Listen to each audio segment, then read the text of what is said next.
5:30 in the morning.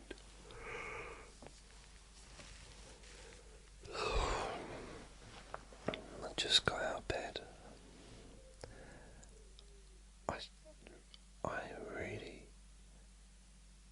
had the weirdest bunch of dreams.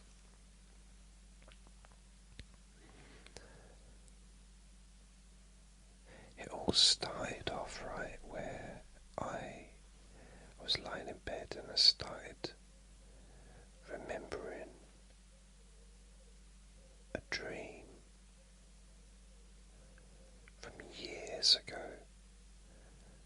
It was like a specific, I don't know how to explain it,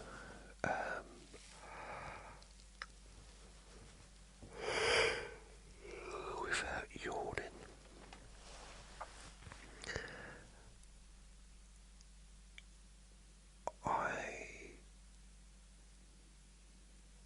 It was just, I have these dream sequences, these places that I visit in my dreams, and this just happened to be a place that I haven't visited for some while, and I started thinking about it, and I started wondering why.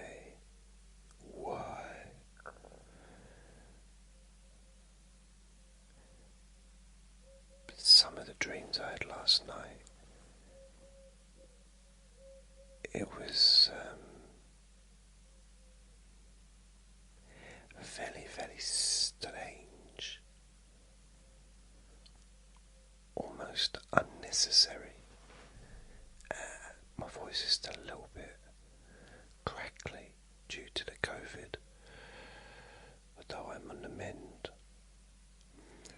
Uncle Sausages is being moved into a nursing home today.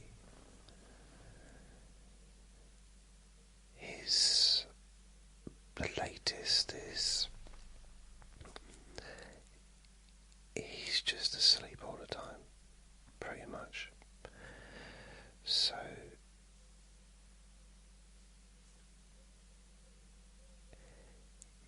he had a visitor last night, and she let me know that when she was with him, the whole time he was asleep, and they couldn't wake him up. They tried to wake him up just to sort of, let him know that he'd had a visitor, but he wouldn't wake up.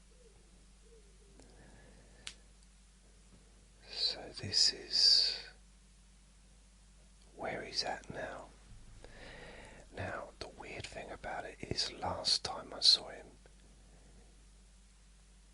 he was wide awake. Apart from, no, he was asleep. I know, but outside of that, like I saw him on the Monday last week, and the first thing he did is start moaning about some conspiracy or other that he's been going through. And then we started having a laugh, and he started talking about other stuff, and I went and got him some drinks and things like that from downstairs in the shops. Did you hear that? In. My voice is crackly, very crackly.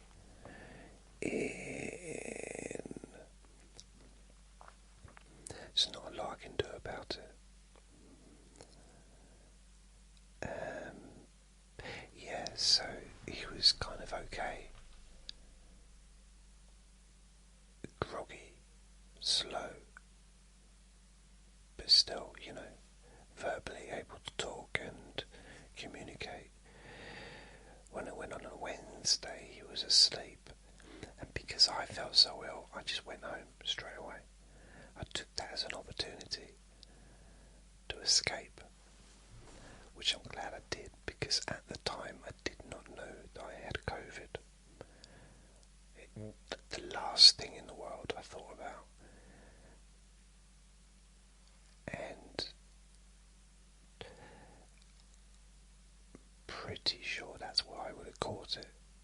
because that's the only place I've gone to for the last 5 weeks was the hospital. So I must have caught it there, I guess.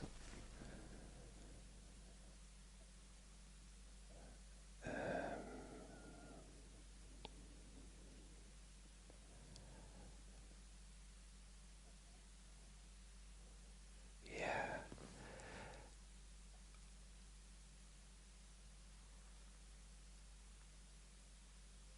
Just trying to think. Yes, I saw him, he was asleep. And since then, he's spending more and more time asleep. He had a fall the other day. They found him on the floor in the bathroom. And so he's kind of bedridden now as well. It's weird. So since I last saw him, when he was still fiery, verbally still talking and still chatty and still opinionated and all that, and the next time I see him, which will be in a couple of days' time when the COVID's cleared, hopefully, he's just going to be there asleep. It's weird. How quickly that part happened.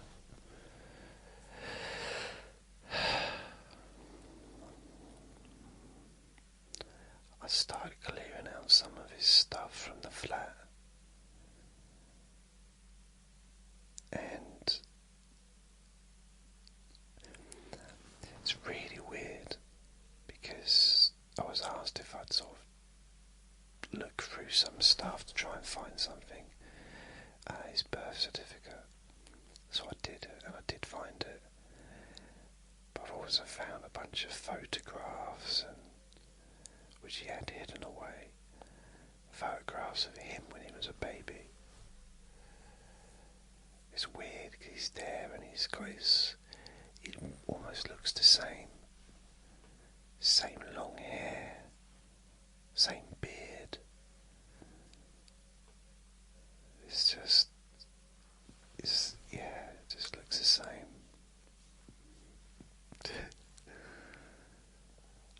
There's pictures of his mum. You know, to me, this is sacred stuff. This is personal stuff. But I don't think anyone's going to want it because he's got no one, no family.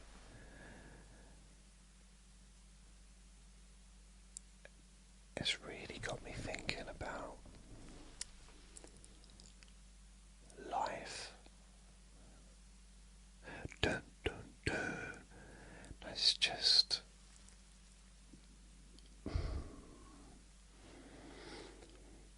the idea that one day someone's going to be walking, they'll be up here looking through my stuff and just chucking it into bags. Rubbish, that's rubbish, that's rubbish, and just chucking it into bags. And I'll just be forgotten, like I was never here.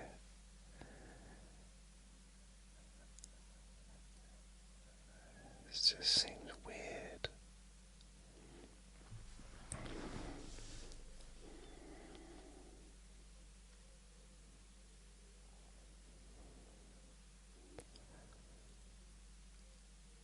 So I've decided to start laying some booby traps.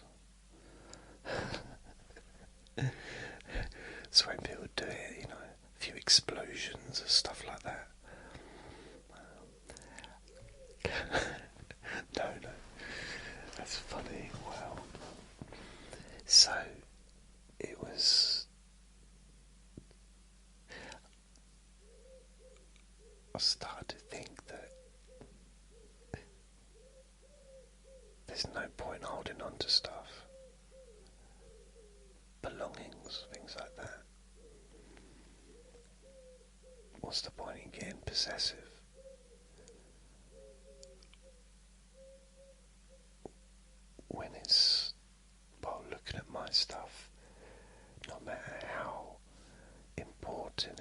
seemed to me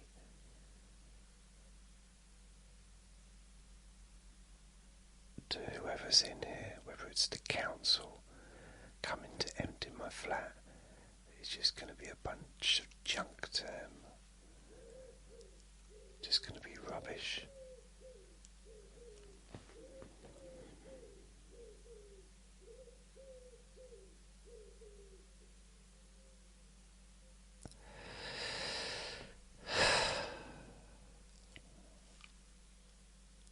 I struggle with that a little bit. Just a little bit.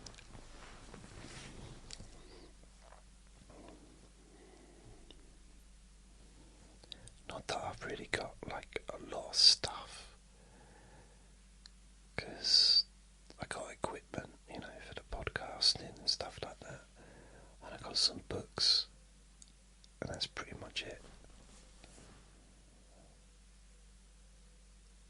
I got a dirty carpet.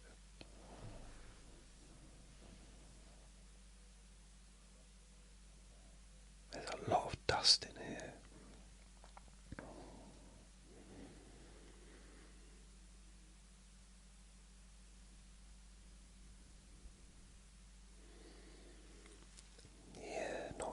I suppose not a lot of stuff, but I just wonder, is there any point having anything?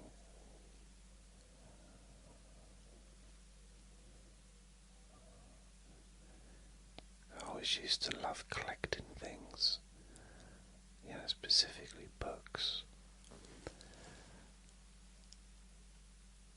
But at what point does collection become hoarding?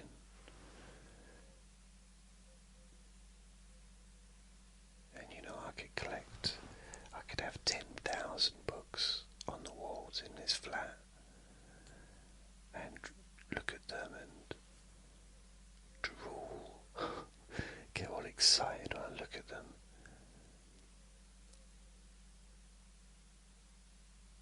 And that'll be almost priceless to me.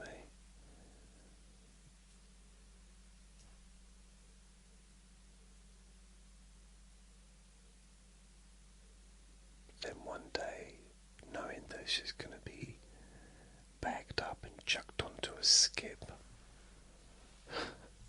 when I'm gone, that just seems sad, really sad.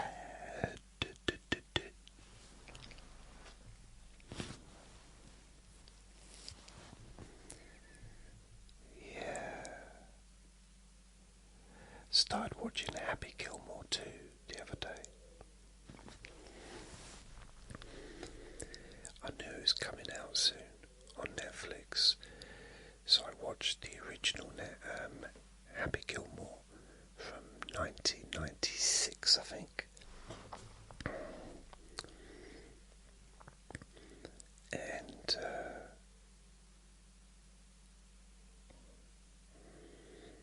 that was quite weird watching it back. I don't actually think I've watched it for nearly 30 years. I might have done, but I don't recall watching it before, other than the first time.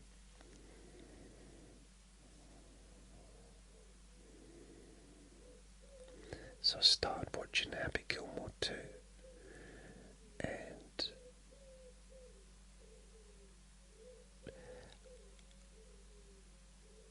I just couldn't believe that his wife, or his girlfriend and then wife, in the movies was Claire Dunphy, or Dunphy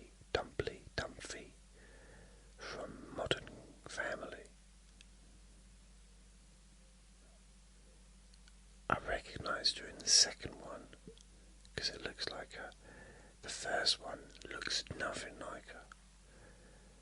But then it was 29 years ago, where they probably made it 30 years ago. If it was released in 96, they probably made it in 95.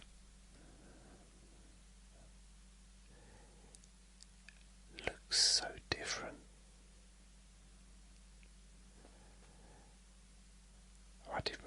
she's like 55 years old. But just, I don't know why I thought she was in her 40s or something.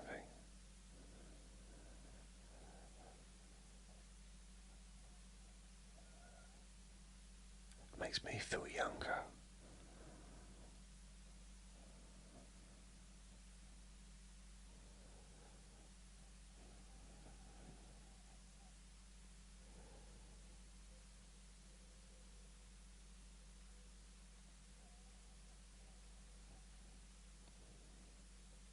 That was a long pause, wasn't it? What did they say?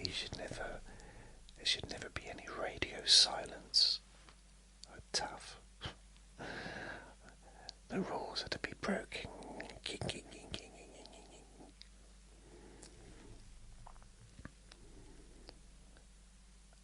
It's weird because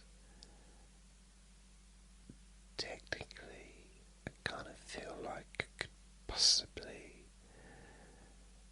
go out and just carry on doing what I need to do, but I do still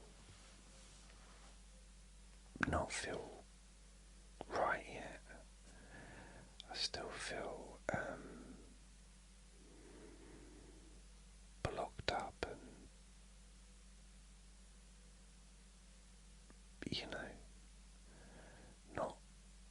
not clear. And I promised myself that I wouldn't do the last COVID test to see if I was clear until my symptoms were clear, because I don't see the point in, if I do a thing and it says yep, you're clear, and I go in and I'm sneezing over everyone or coughing over everyone, knowing that I've just come through COVID. That doesn't seem like a very bright thing to do in a place full of people that are very, very ill.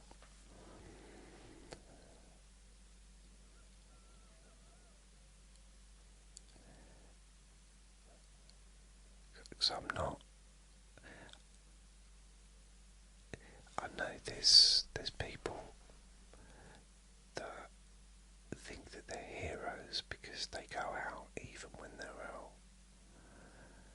So they're going out and they're sniffing and they're sneezing and they're coughing over everyone, and they go into the office and they got the pride of never had a day off work since they started working 900 years ago, and they're sitting at their desk and in an office with air conditioning which spreads every single germ possible to all the other offices around the building, and they turn up and they're dripping, and it's like a swamp. They're like a walking swamp, and they feel so proud. I don't have time off. I got to work. I don't phone in ill. Me. And I've never been one of them. I was a little bit like that when I was a kid. Work ethic and all that. My dad tried to force a work ethic in me. It semi-worked for a little while. But as I got older, I used to work with a cold. I'd go to work with a cold, and once I hit my 30s, my middle 30s,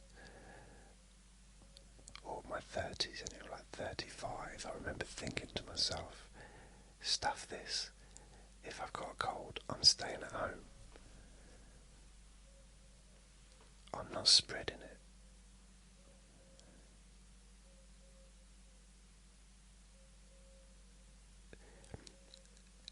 As an employer, if I was an employer, which I'm not, if I had 100 staff working in an office, person comes in, swampy man, swampy, and sneezing and coughing over everyone.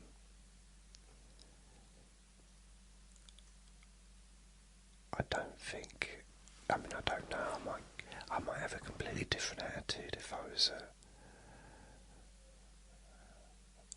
an owner of humans, but I like to think that I would send that person home.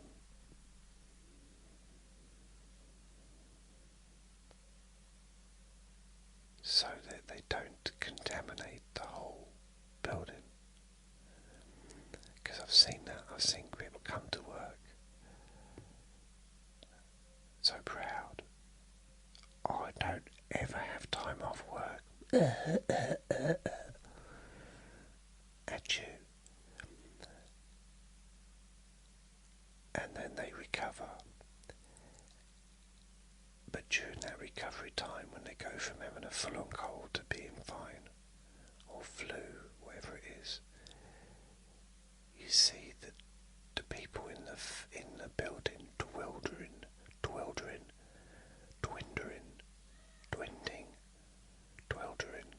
reducing, dwindling. That's it, dwindling. It doesn't sound right though. Dwindling, biddling, doodling, dwindling, dwindle, reducing anyway. People going off ill. I've seen that in the past, and suddenly you got like 10-15% of the workforce off because one person was a hero. So I decided I wasn't going to be that hero. I was going to be a different kind of hero. One that has, what's that word? That word that's not very common in the human race. That isn't used and not really respected or understood. What is it? What's that word? Oh, considerate. I'd be considerate, or at least try. Considerate. Oh my goodness. I feel all tingly all down my bum. Oh, that's nice. Considerate. Give that a go. But quite like consideration. Something that I've noticed seems to be lacking. I'm getting old and moany instead of young and moany. The amount of inconsideration is, or the lack of consideration, amazes me. Just in this building, people slamming doors. They don't have to slam a door. They must be able to hear the door slamming because it shakes the entire building, but they still do it. Why do they do it?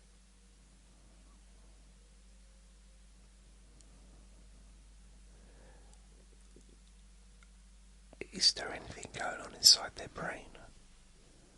There must be. See, I'm a thinker. I'm not going to pretend that there's anything particularly intelligent going on, but I do think nevertheless. And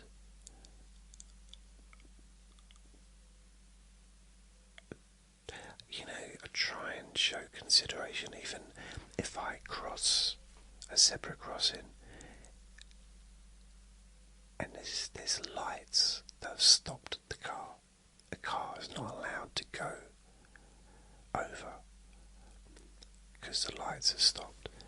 I will still wave thank you to the car, sometimes even to the driver. Just a courtesy, just consideration, like thank you, acknowledgement.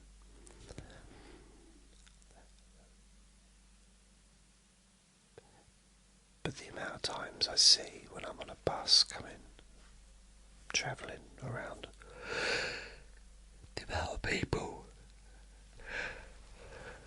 that just walk across the road and don't even look at the traffic stopped. I guess maybe some people are shy, but you don't have to look at the driver. I don't look at the driver, I just gaze my eyes in the general vicinity of where the driver may be sitting and just put my hand up.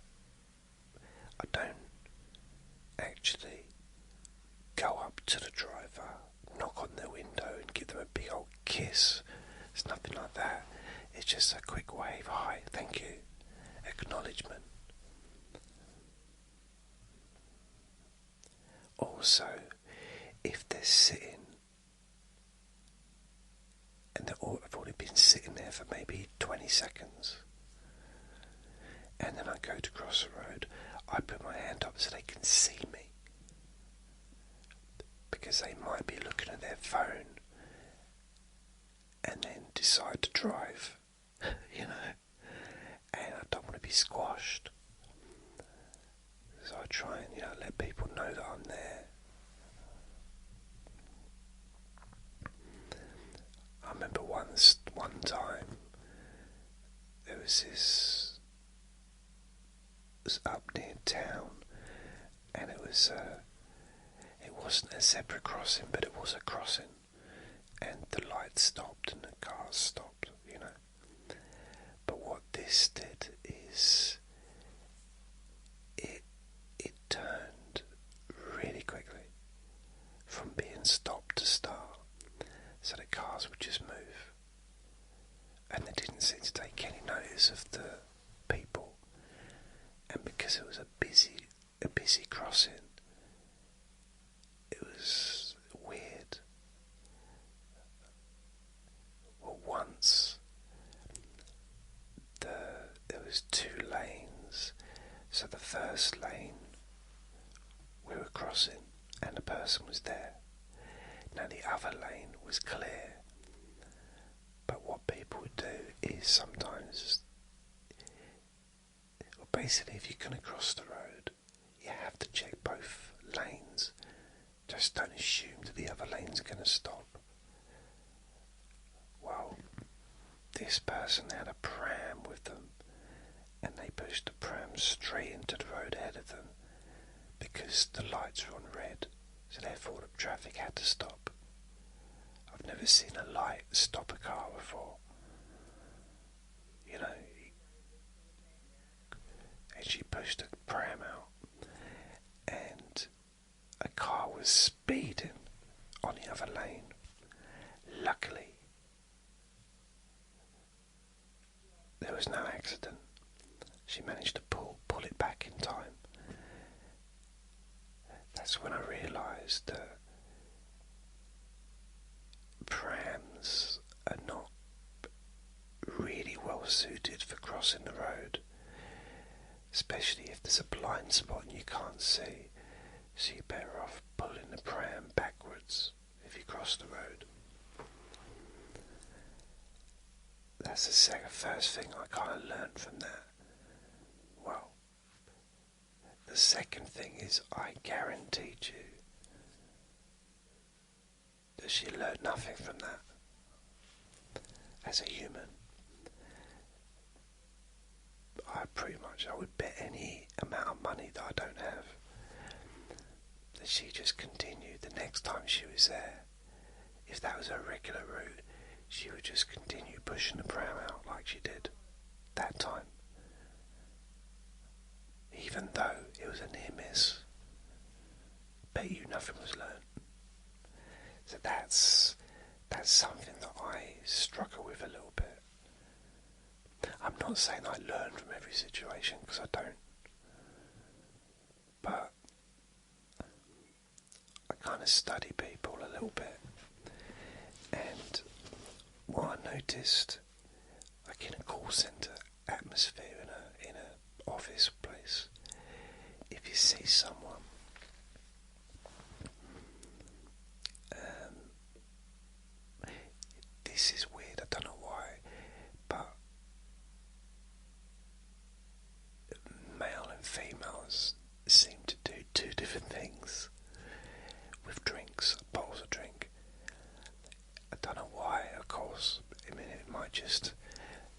was years of studying, to be honest. I noticed this over a long period of time.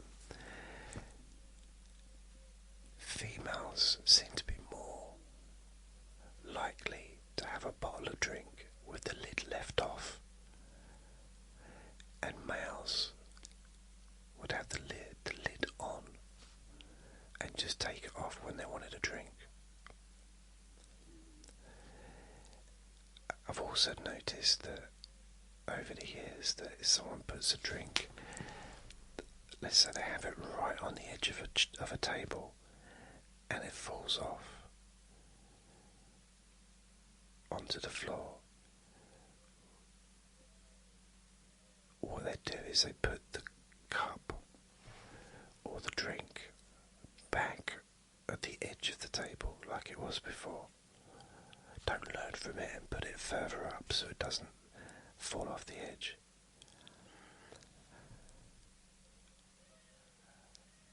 Or if it falls over, they don't put the lid on. They leave the lid off still. Maybe it's because it takes so much time to take a lid off. If they got a flip lid, that might be easier. I don't know.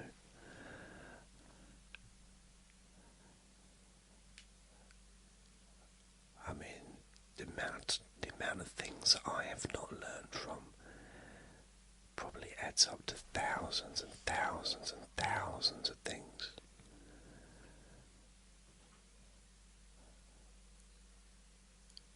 I do try. I do. And I think sometimes there's things that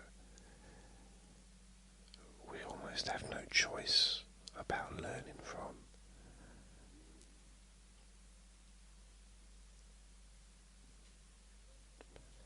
I kind of seem to be in that situation at the moment. I'm just trying to figure what it is I'm supposed to be learning.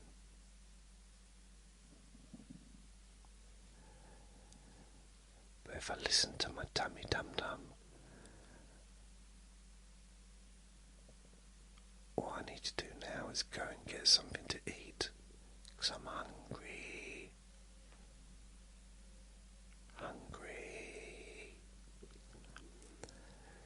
So, thank you for listening.